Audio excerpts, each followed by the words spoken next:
Well, at the height of the Egyptian revolution in February, a rap song by a Moroccan-born artist called Back Down Mubarak attracted global attention. The track by Master Mimz has had more than 23,000 views, at least, on YouTube, and it's a sign of the growing interest of hip-hop and rap-inspired protest among young people in the Arab world. We're going to be talking about that in a moment. First, let's have a listen. We're here. Let's go, let's go, let's go, let's go, let's go, let's go. Master Mimz, Master Mimz, Master Mimz. Move by rock, not by rock. Wanna make me go throw that rock. First things first, get me a job. Then let's talk about my job. It's our town, like it or not, wanna lock us down. No click, no mouse, we burn your house. Kids, spouse, everybody gonna fucking be knocked out. Flames can't keep us tame. Yes, we're crazy and deranged. Diesel rage, I hate to say. Tyrants gotta be locked away. They wonder why we so right. We rock, we still rock, cause we sick and tired of the law. Not on my please kill, crush all my dreams. Well, that rapper you heard there, Master Mimz, who's also known as Maryam Bouchentouf, is here with me in the studio. So is Randa Safieh, who is an expert on Arab hip-hop. We'll start with you. Which would you prefer to be called, Master Mimz or Maryam? Mimz is fine. Mimz? Yeah. As I say, okay. Yeah. What moved you into writing that Mubarak, Down with Mubarak song? It was basically, it was happening as the revolutions were starting to pick up in Tunisia and Egypt, and for me it was just, you know, being part of history in a way and kind of like fulfilling your role in terms of how you could help the people over there. But you must be moved emotionally and so on to wanted to write this kind of emotional song. Exactly. I think for me it was the fact that I grew up in Morocco. We were so exposed to Egyptian culture and film and music, and I felt a sort of proximity with that. Right. Randa, I mean, how far does rap music resonate with Arab youth at large? Because it is a fairly Western concept, isn't it? The language is very earthy. It is. But hip-hop has always been considered and regarded as music for marginalized groups and for oppressed groups and for disenfranchised groups.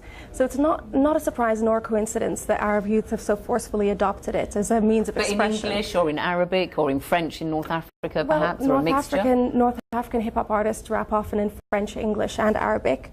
We have Palestinian hip-hop artists who rap in Arabic and in English as well as in Hebrew to reach a wider audience.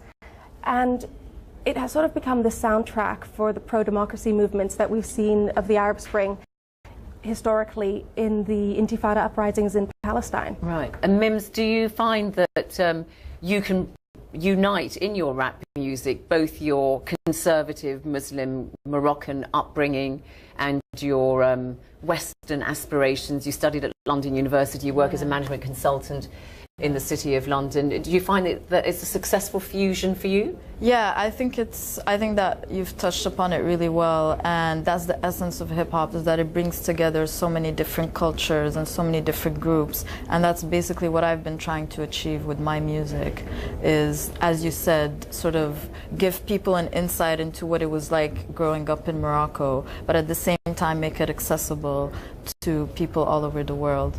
Randa, is it a new phenomenon then when you say rap music is popular with Arab youth? Because, I mean, the protest song has been in the West for many, many years, you know, Bob Dylan, anti-Vietnam songs, that kind of thing. Is it a relatively more recent thing in the Arab world? It was established within Palestine in the late 1990s. I should say, actually, because you're Palestinian, I'm Palestinian, yes. And it was established in Palestine in the late 1990s by artists such as Dam. And since then it's been ever proliferating, and it has spread across the Arab world to the regions within North Africa, to Lebanon, to Syria. And we've got lots of collaborations between hip-hop artists of the Arab world. So it's ever proliferating, really. And Mimz, you... the Arab Spring is very much, as we know, the youth have been in the vanguard of that. We saw online activism and so on. Do you really think that rap music, because you sing in English as well, is going to really have any influence? Because we know the online activism really did, but will it really have an impact, do you think, on helping bring about change?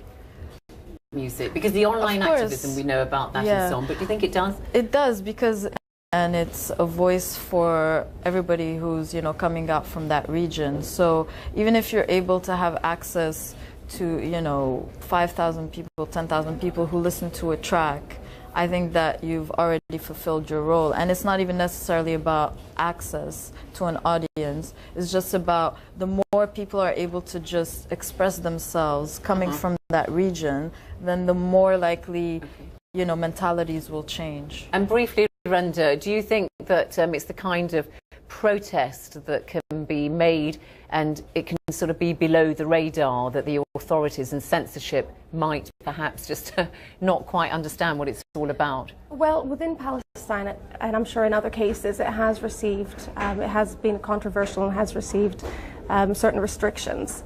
But it is a very widely well-received genre of music within the Arab world, and it's not censored by the authorities. It has been at times within Palestine, and restrictions have been placed on certain groups within Palestine, specifically PR of Gaza. But it is generally very well received within Arab communities. Okay. Ladies, thank you both very much indeed for coming in to explain all that to us. We're coming to the end of GMT now, but before we go, a quick reminder of our top story. The Parliament in Italy is voting right now on a motion